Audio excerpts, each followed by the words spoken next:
Hi అండి, అందరికీ నమస్తే అండి. ఈరోజు వచ్చేసి కర్ణాటక అలాగే కేరళలోని మనకి టెంపుల్ స్టైల్లో లాగా పులిహోరని ఎలా చేసుకోవాలో చూపించేస్తున్నాను. అయ్యంగార్ పులిహోర అనమాట. చాలా టేస్టీగా ఉంటుంది.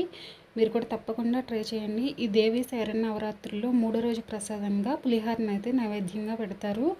ఇప్పుడు వచ్చేసి ఈ ప్రసాదంని ఎలా చేసుకోవాలో చూపించేస్తాను. చాలా సింపుల్గానే చాలా టేస్టీగా ఉంటుందండి. రెగ్యులర్గా చేసుకునేది కాకుండా ఇలా కొత్తగా ఈ నవరాత్రులకి ట్రై చేయండి. ఫస్ట్ అయితే ఇప్పుడైతే నేనైతే ఒక గ్లాస్ అయితే బియ్యం తీసుకుని శుభ్రంగా వాష్ చేసుకున్న తర్వాత ఇక్కడైతే ఒక గ్లాస్కి 1.5 గ్లాస్ వేసుకుంటే మనకి పొడి పొడిలాడుతూ వస్తుంది రైస్ అనేది. దీంట్లో ఒక స్పూను సాల్టు అలాగే కొంచెం నూనె అనేది వేసుకోవాలండి. మనకి ముద్ద కింద అవ్వకుండా రైస్ అనేది పొడి పొడిలు అంటుతూ ఉంటుంది. ఇప్పుడు 2 విజిల్స్ వచ్చేంత వరకు ఉడికించుకోవాలి. ఇప్పుడైతే కొంచెం 50 గ్రాముల చింతపండు తీసుకుని దీన్ని వాటర్లో వేసుకుని నానబెట్టుకుని ఉంచుకోండి. నేను చెప్పే కొలతలు క్వాంటిటీ మీరు తప్పకుండా ఈ విధంగా చేస్తే టేస్ట్ అనేది చాలా బాగుంటుందండి. నేను ఈ క్వాంటిటీకి కొంచెం తక్కువ క్వాంటిటీలో చేస్తున్నాను. మీరు ఎక్కువలో చేసుకుంటే డబల్ చేసుకోండి దీనికి. ఇప్పుడైతే 1 స్పూను మెంతులు, 1 స్పూను జీలకర్ర, 1 స్పూను మిరియాలు, ఇవి 3 ఈక్వల్గా తీసుకోవాలండి. 1 అర స్పూన్ ఆవాలు, 2 స్పూన్లు ధనియాలు వేసుకోవాలండి. ఇప్పుడు లో ఫ్లేమ్లో పెట్టుకుని ద్వారగా ఫ్రై చేసుకోవాలి మాడిపోకుండా. ఇప్పుడు దీంట్లోని ఒక 2 రెమ్మలు కరివేపాకు, ఒక 2 ఎండుమిర్చి వేసుకోవాలండి. ఆ తర్వాత కొంచెం నూనె వేసుకొని ఇవి లైట్గాని మంచి కలర్ వచ్చేంత వరకు ఫ్రై చేసుకోవాలి. ఫ్రై చేసుకుని వీటిని పక్కన పెట్టేసుకోండి చల్లారుతాయి లోపు. ఇప్పుడు మిక్సీ జార్ తీసుకుని మిక్సీ జార్లో వేసుకుని దాంట్లోనే 1 అర స్పూన్ పసుపు వేసుకుని ఇలాగా మెత్తగా గ్రైండ్ చేసుకోవాలి. మనకైతే ఈ టేస్టీ పులిహోరలో మనం వేసే ఈ ఇంగ్రీడియంట్ మెయిన్ అండి. మనకి ఆ టేస్ట్ రావాలంటే ఇది వేయాలి కంపల్సరీగా. ఇప్పుడైతే ఒక ప్యాన్ పెట్టుకుని దాంట్లోని పల్లీలు వేసుకుని పక్కకు తీసుకోండి వేయించుకుని. ఆ తర్వాత శనగపప్పు, మినపప్పు, ఆవాలు అలాగే జీడిపప్పు కూడా కొన్ని వేసుకుని ఆ తర్వాత అయితే ఇవి కొంచెం ఫ్రై అయిన తర్వాత ఇప్పుడు దీంట్లోనైతే కొంచెం 2 రెమ్మలు అయితే కరివేపాకు అలాగే 2 ఎండుమిర్చి కట్ చేసుకుని వేసుకోవాలి. అలాగే కొంచెం పసుపుని కూడా యాడ్ చేసేసుకోండి.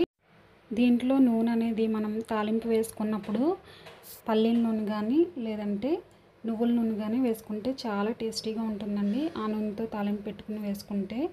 ఇప్పుడైతే ఈ విధంగా మనకైతే దోరగా ఫ్రై అయిపోయినాయి. ఇప్పుడు పక్కన పెట్టేసుకుందాం. రైస్ కూడా చూస్తున్నారు కదా, ఈ విధంగా పొడి పొడిలాడుతూ మనకైతే ఉడికిపోయింది రైస్ అనేది. ఒకసారి ఇలాగా కదుపుకొని ఇలా మూత పెట్టేసి పక్కన పెట్టేసుకుని ఉంచేసుకుందాం. లేదంటే ఒక గిన్నెలో కానీ వేసేసుకుని చల్లార్చుకోండి. మనకు చల్లారుతుంది లోపు. మరీ అంత చల్లారిపోకూడదు, అందుకనేసి మూత పెట్టి ఉంచుకోమంటున్నాను. ఇప్పుడైతే కొంచెం చింతపండు అనేది తీసుకున్నాం కదా 50 గ్రాములు.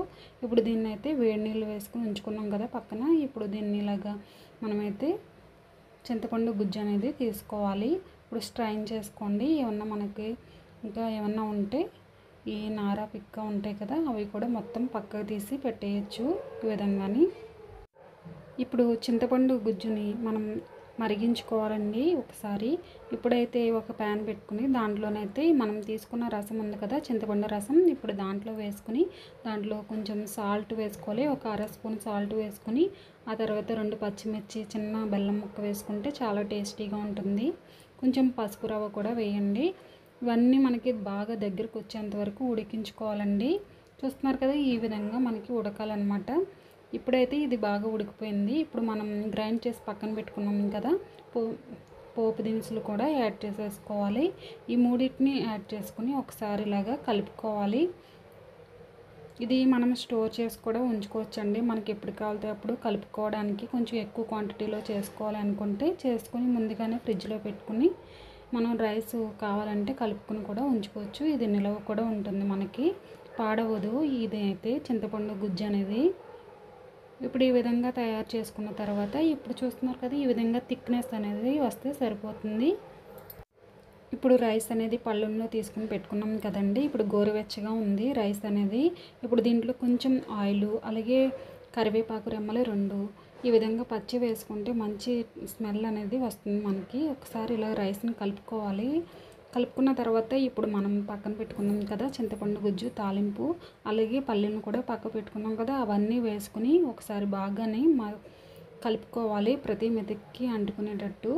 ఇలా బాగా కలుపుకుంటే మనకి పులిహోర అనేది చాలా టేస్టీగా ఉంటుందండి.